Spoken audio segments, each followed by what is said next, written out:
What's up, guys? I'm DK Wrestler, and in today's video, I'm going to be ranking every New York Comic Con exclusive Funko Pop from 2018 and 2019. So let's check it out. Like, comment, and subscribe for more content. Where's the notification bell? It's to the right of you. Oh. So like I said, in today's video, I'm going to be ranking every New York Comic Con exclusive Funko Pop from 2018 and 2019, and I'm doing those years specifically is because last year I started doing the ranking videos where I started right at the beginning, which was 2011, and did all the way until 2017, and now with 2018 and 2019 is actually more pops altogether than there was for 2011 to 2017, and I don't want to do obviously every single year because that just is going to take way too much time, and I don't think you guys want to sit around for like 3 hours watching a ranking video. So without further ado, let's go to the Tier Maker website and let's rank every New York Comic Con exclusive pop from 2018 and 2019. Alright guys, so here is every single Funko Pop from NYCC 2018 and 2019, which I'm not going to really go into so much description of why each pop is in each section because we have to go through over 100 Funko Pops for this list. So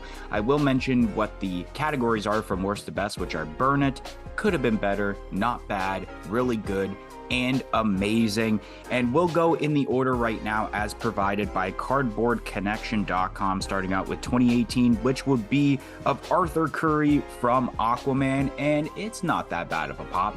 We got a Koi with red dress and wig from Black Panther, and I'm going to put this under really good just because of the fact of the innovation of the removable wig that had not been done previously. Plus, there is one more pop that does have this innovation also that we'll get into in a little bit. Then we have ourselves Jan Brady and George Glass as kind of a 2-pack, but it was actually sold as if it were obviously a one singular pop because there's actually nothing in there, and I'm going to put that under not bad. Next up, we have ourselves Coraline in pajamas, and I'm going to put this under not bad. And I should also mention this is in no specific order, so the pops in front of it are not specifically higher, unless I really mention about it. Next up, we have ourselves Orange Chrome Batman, and that's going under Burn It. And that's pretty much going to be the same for a lot of the Chrome pops that are going to be mentioned on this list. They're probably going under Burn It.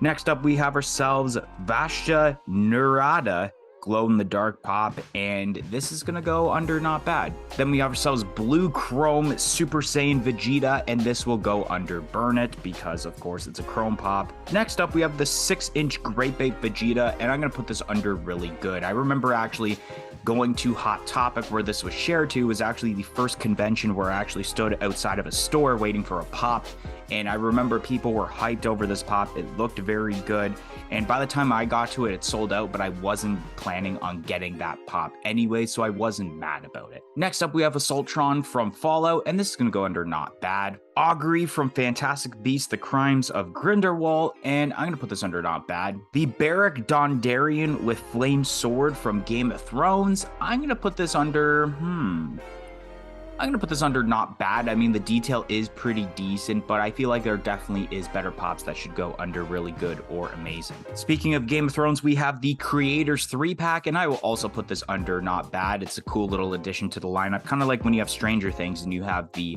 Duffer Brothers 2-packs that they've made. Metallic Atom Bomb from Garbage Pail Kids. I'm going to put this under not bad. I mean, we had seen a couple of atom bombs previously, but I do like the metallic effect as terms to the explosion that's obviously going on the top of his head. We have Professor Quirrell from Harry Potter, and this will be the first pop going under amazing. I think it was an awesome idea to not only make a pop of Professor Quirrell, but adding that detail of, once again, the innovation of the removable piece, but behind the head is obviously Lord Voldemort, as seen in Harry Potter and the Philosopher's Stone, and it's still one of my favorite New York Comic Con exclusives overall, not just from these couple of years. We have Hermione Granger with the sorting hat, and I'm going to put this under not bad. I mean, we had the Harry Potter and the Ron Weasley with the sorting hat. Might as well make the Hermione Granger one also. We have Jabberjaw from, of course, Jabberjaw. Pretty sure it's Hanna-Barbera, and I'm going to put this under not bad.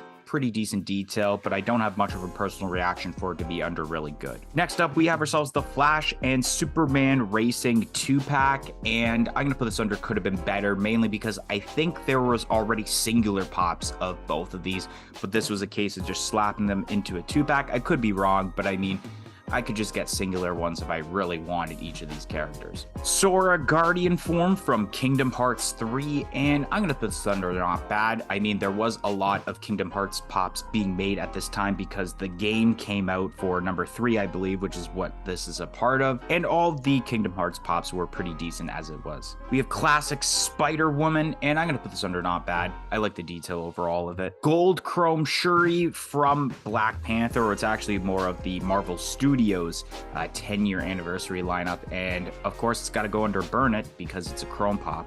Next up, we have ourselves the Hulkbuster versus Hulk movie moments from, I believe it was the Marvel Studios anniversary lineup, and I'm gonna put this under really good. The detail of both Hulk and Hulkbuster are really cool, and they added a cool base.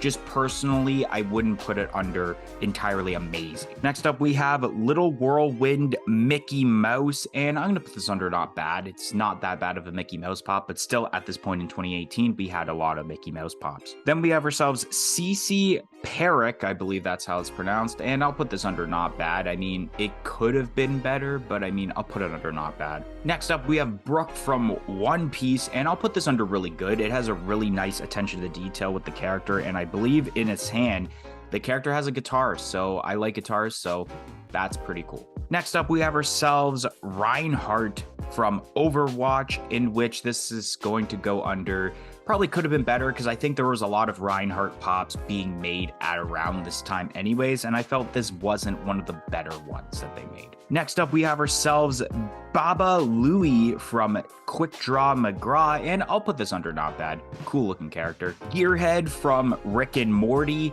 and I will also put this under not bad. Pretty decent amount of detail, and it's not a Rick or Morty. We have Notorious B.I.G. with Crown, and this will go under really good because this was the first time in a long time we had gotten Notorious B.I.G. pops, and at least this wasn't a point like today where there's so many Notorious B.I.G. pops that is just getting boring, but this one was really cool for the time that it was made. We have the Katya Nagi twins from Scott Pilgrim vs. the World, and I'm going to put this under not bad. I felt like if they would have added like their little like keyboard or turntable station, I can't exactly remember what it was, from the movie to make it more of like a deluxe, then I think it definitely would have shot up to really good. Next up, we have ourselves the Butabi Brothers from Saturday Night Live, and I'm going to put this under not bad. I believe this is actually the What is Love? Baby, don't hurt me, like scene from Saturday Night Live, which is cool, but I wish it was a 3-pack because there was one character, but I think they're kind of giving a spotlight to, I believe it was Will Ferrell and Jim Carrey that were involved in this scene, and not giving the spotlight also to the other guy that I can't remember who his name was. Next up, we have ourselves Captain Rex from the Clone Wars, and I'm going to put this under really good. I actually picked up this pop for my co-host MD Shady while I went to Hot Topic to get a pop that we're going to discuss about in a little bit that was at Hot Topic. And little did I know that this would end up shooting up, even for the fall convention sticker, to like $500 Canadian. So I kind of wish I got myself one. Next up, we have ourselves Supergirl, and I'm going to put this under not bad. I like the flying pose. Then we have the red, silver, and blue chrome Superman pops, and I will obviously put this under Burn It. Shere Khan from Tailspin, and I'm going to put this under not bad. The metallic Beast Boy from Teen Titans Go, and I'm going to put this under could have been better. It would have been better if it wasn't metallic, plus if it was Beast Boy from the original Teen Titans, in my opinion. We have the glow-in-the-dark Killer Frost from The Flash, and I'm going to put this under not bad. I mean, glow-in-the-dark aspect, that's pretty cool. The Funky Phantom from The Funky Phantom, and I'm going to put this under not bad. Next up, we have ourselves the Fugitive Predator, and I'm going to put this, I'm going to put this under could have been better. I think that there's definitely been better Predators made in Funko Pop form. This one is one of my least favorites. We have Korg with Meek from Thor Ragnarok, and I'm going to put this under not bad. I'm always a fan of Korg, and I think all the Funko Pops they made of him are pretty decent. Ito in bandages from Tokyo Ghoul, and I think it's not bad of a pop. Dum Dum from Touche Turtle, and I'm going to put this under not bad. The Pizza Planet truck with Buzz Lightyear pop rides, and this will go right at the top of amazing. I know it's no specific order, but this would kick off the list because it is my all-time favorite Funko Pop that has ever been made, so it's obviously going to top off this list. Carnage with tendrils for the Venom lineup, and I'm going to put this under really good, and I really like the detail. I do own this pop. This was the pop that I actually grabbed at Hot Topic the same day I got the Captain Rex, and I am trying to get a full Carnage collection, so it was a need for my collection. And the last pop from 2018's New York Comic Con is the first appearance Wonder Woman, and I'm going to put it under not bad. I like the overall detail of this Funko Pop. And now we're going to move over to 2019, kicking off with Dr. Frank Poole from 2001 A Space Odyssey, and I'm going to put this under not bad. Outfit's cool, but I mean opposing would have been a little bit better. We have the Mimic the Monkey from the Pez lineup, and I'm going to put this under really good. I like this version more than the common just because of the bright green and the red and yellow involved with the attire, unlike the kind of like aqua-y color that you got with the common. We have the Pez Girl blonde-haired version from, of course, Pez, and I'm going to put this one under not bad. I do like the red hair version that they made as a Pez exclusive much better. We have Keith Haring from the artist lineup, and I'm going to put this under not bad, and that will be the same with Jean-Michel Basquiat, also from the artist lineup. Next up, we have Cabbage Man and Cart from Avatar The Last Airbender, and I'm going to put this under really good. I remember this got shared to, I believe it was GameStop, or in Canada at the time, it was EB Games, and I really enjoyed the innovation of a kind of 2-pack, but then it's like one pop at the same time, so I really like when Funko does that. Next up, we have ourselves the Iron Man with the gauntlet, and I gotta put this under could have been better because it ended up being better with the previous exclusive glow-in-the-dark I Am Iron Man pop, which is what people would have rather wanted. Next up, we have ourselves Marty McFly in spacesuit, or he's also known as Darth Vader from the planet Falcon during this scene, and I gotta put this under really good. Personal reaction because I love Back to the Future, plus this was a really cool pop that was announced, and I love the kind of I don't know exactly what you call the hand positioning there with his one hand, but I mean it's where he has the fingers kind of spread out and he does that one hand signal. So I really enjoyed that they added that attention to detail, and I really enjoyed that they made this version of Marty McFly for the Back to the Future lineup. We have Butt Stallion from Borderlands, and I'm gonna put this under really good. I really enjoyed that kind of like crystallized detail as terms to the body sculpt of the pop. We have Britta Perry from Community, and I'm gonna put this under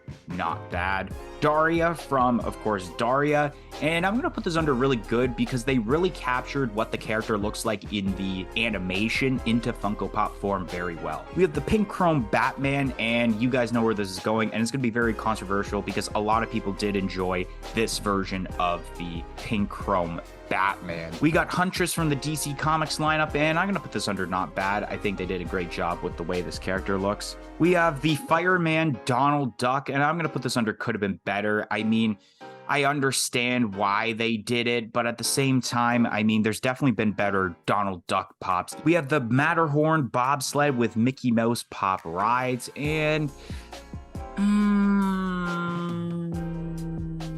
I'll actually put it under really good for right now. Next up, we have, I believe it's pronounced Zimshaw from Doctor Who, and I'm going to put this under not bad. I mean, I like the detail with kind of like what looks to be teeth on his face, but overall, not really entirely the biggest fan of Doctor Who. Next up, we have two Dragon Ball pops, Dragon Ball Z to be specific. We have Vegeta Final Flash and Piccolo in Lotus position, and I'm going to put both of these under not bad. I think they did a decent job with both of these pops. Next up, we have ourselves Fade Ratha from Dune, and I mean, I gotta put under not bad because I did watch the Dune movie, even though I extremely hated the movie. I mean, it makes sense. Plus, it's Sting from the Police, so you can't go wrong with that. Next up, we have ourselves Dark Voyager, the glow-in-the-dark version from Fortnite, which was actually featured in our last ranking list of every Fortnite pop. And I gotta put this under could have been better. And I think I would have put that in the same thing in the Fortnite list because, I mean, did we really need a specification version of an already existing Fortnite pop? Not really. We could have gotten a cooler skin variant of either an already existing Fortnite skin or maybe essentially a new character. Next up is the Officer Freddy Funko, and I'm gonna put this, you know what, under really good. And that's very rare for me to say for a Freddy Funko since I normally dislike Freddy Funkos, but this one's really cool and I like how they innovated how, you know, NYPD is well known. Doing this with Freddy Funko, really decent. We have Missandei from Game of Thrones, and I'm gonna put this under not bad. The Astronaut Stan Lee from Guardians of the Galaxy Volume 2, and I'm gonna put this under not bad. Then from HR Puff and Stuff, we have ourselves Witchy Poo, Kling, and Clang, and these are not bad. I like the details, and I remember the toys when I was smaller. I think my grandma had them, and I used to play with them all the time. Next up, we have ourselves Filch with Mrs. Norris, and I'm going to put this under not bad, and that'll be the same thing with Madame Maxine. I do like the pops that were involved with 2018's New York Comic Con much better than these ones, but overall, having Filch with Mrs. Norris was pretty cool announcement. We have Hello Kitty as the Statue of Liberty, and I will put this under not bad. I thought about could have been better, but it's not entirely bad. It goes with the New York theme. We have Edgar Allan Poe with the book, and I'll put this under not bad. The Bluntman and Chronic 2-pack from Jay and Silent Bob. I think it's really good. It's a really unique Jay and Silent Bob pop compared to a lot of the ones we've gotten over time. We have Slim from Killer Clowns from Outer Space, and I'm going to put this under really good with the amount of detail involved with the character. We have Captain Marvel first appearance, and we have Ms. Marvel first appearance, and I'm gonna put this under not bad for both of these. They're not bad, and I guess I'll say that for the same thing for the first appearance, Nick Fury. Next up, we have ourselves the Hero Killer Stain and Dobby Pops from My Hero Academia, and amazing, and you know what, I'll say amazing. I was gonna put Dobby under really good because Hero Killer Stain is actually my favorite character in My Hero Academia, but both of these are so good with detail, and I feel like, in my opinion, there hasn't been a better My Hero Academia Comic-Con exclusive since these two were released. Next up, we have the Biohazard Wrecking Ball Supersized Pop, and I'm gonna put this under not bad, but I do enjoy that one much better than the common one they made for the set. Next up, we have ourselves the Shrimp Rick and Shrimp Morty from Rick and Morty, and I'm gonna put these in could have been better. They're not entirely bad pops, but it would have been and could have been better if it was just simply a 2-pack, not 2 singular pops. Next up, we have Debbie Harry from the Rocks lineup, and I'm gonna put this under not bad. The Samurai Jack and Aku 2-pack, I'm gonna put under really good. I think it was the very first Samurai Jack Funko Pop, and people were pretty pumped about this, and it's retained a lot of value the last couple of years. Next up, we have Babe Ruth from the Sports Legends lineup, and I mean, I'll put under not bad. I mean, I don't know what could make it better, but it's still a decent pop. It's one of the better MLB pops, I'll mention that. For the Star Wars lineup, we have the Sand Trooper and we have the Mandalorian from, obviously, the Mandalorian, and both these are going to go under really good. There's no way that it's going to be a not bad pop. They're both really good with the details, and especially with how much value that Mandalorian pop has obtained the last couple of years is insane. I think it might be one of the most expensive Star Wars pops out there, besides obviously the Captain Rex that we already mentioned on this list. We have Susie from Stranger Things, and I'm going to put this under not bad.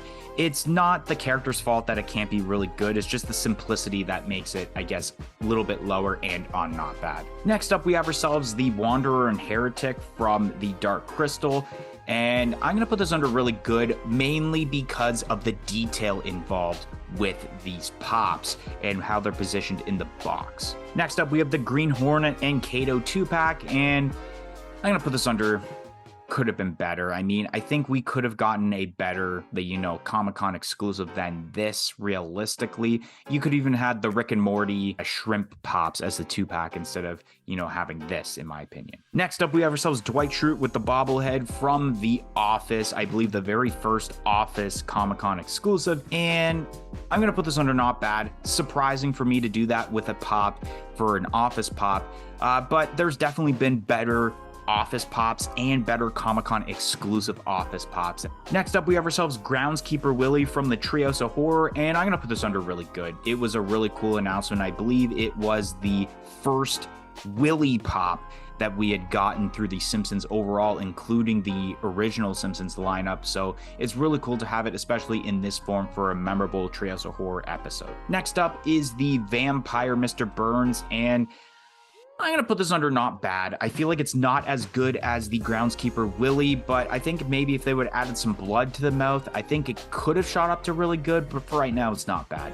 Next up, we have ourselves Benson, the ventriloquist dummy from Toy Story 4, and I gotta put this under really good because of not only the detail, but obviously my personal reaction towards the Toy Story franchise. And I mean, I own this pop, so I mean, I might as well rank it pretty high on this list. Next up, we have ourselves the Kevin with Up House Pop Town, and I gotta put this under really good. It was awesome to see the Up House as a Funko Pop. And I mean, what could have been amazing is if maybe they would have decreased the size of the balloons to make more balloons instead of the amount they have there. And then I don't know how I feel about Kevin being there. It could have gotten away with being a singular pop instead of being the Pop Town, but it's cool that they added a new character instead of, let's say, a revamp of Carl or Russell. Next up, we have ourselves Baseball Fury from the Warriors, and I gotta put this, I'll put this under really good because this was a really cool pop. And then I didn't really like the fact that they ended up making those green and red ones later on. Next up, we have ourselves Clyde and Professor Pat Pending from Wacky Races, which I will put under not bad. Then we have the Dark Phoenix that was orange translucent, part of the Pop and Tea bundle. I'm gonna put this under could have been better. I mean, it was a decent pop, but I think how it ended up turning out to be just looked weird compared to the Glam Shot. And last but not least, we have ourselves the Polly Pigeon Pops. I believe the very first ever Polly Pigeon Pops before the abundance of ones we get later on for New York Comic Con for years to come. Red one, black one, and the white one. You know what? I'll put the red one under could have been better, the black one under not bad, and I can't put it under really good. Anyways, guys, that is every New York Comic Con exclusive Funko Pop that was released in 2018 and 2019. And obviously, if you guys enjoyed this list, hopefully you guys will enjoy next year, as we most likely will be doing 2020 and 2021's exclusives. Anyways, guys, that is going to be the end of today's video. If you enjoyed today's ranking video on every New York Comic Con exclusive pop from 2018 and 2019, make sure you smash that like button. Comment in the comment section below and let me know, do you agree or disagree with my ranking list? And as said in the little intro, make sure you press the subscribe button for more content like this video in the future, and press the little bell beside it to be notified of when that future content gets released. But anyways, guys, thank you for watching today's video and hope to see you guys next time. 1, 2, 3, I'm out of here. Follow us on all of our social media platforms on Facebook, Twitter, and Instagram at A Funko Popcast. If you want to check out some of our other content that's featured on our channel, you can click either the playlist that's on your screen right now featuring previous episodes of our weekly podcast, A Funko Popcast, or we have suggested a video for you guys in relation to today's video.